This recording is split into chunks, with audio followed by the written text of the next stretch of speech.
હીરા ઉદ્યોગને મંદીથી ઉગારવા Surat diamond association દ્વારા હીરા એક્સપોનું આયોજન કરવામાં આવ્યું હતું। રોજ સુરત ડાયમંડ એસોસિએશન દ્વારા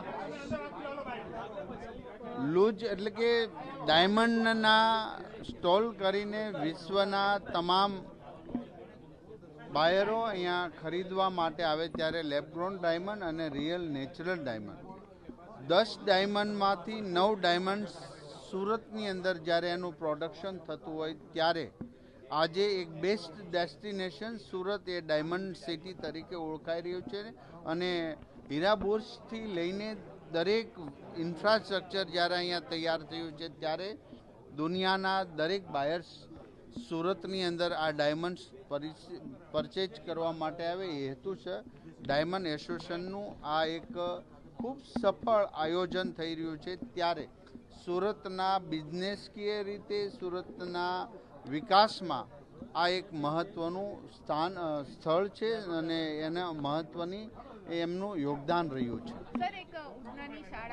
રામજી કે મિત્રો, તો આજે સુરત ડાયમંડ એસોસિએશન દ્વારા B2Bનું જે એક્ઝિબિશન આપણા સુરતને આંગણે થયું છે એ ખૂબ જ સરાહનીય છે, જેનાથી સુરતમાં જે ડાયમંડ બની રહ્યા છે દુનિયાના 90% એ ડાયમંડની પરખ કરવા માટે દેશ વિદેશથી જે બાયરો આવશે એમાં આપણા સુરતના ડાયમંડની ઓળખ સાથે સુરતની સાથે રિલેશન બંધાશે। એટલે આપણે આ તબક્કે સુરત ડાયમંડ એસોસિએશનને ખૂબ ખૂબ અભિનંદન અને ધન્યવાદ આપીએ। જય હિન્દ।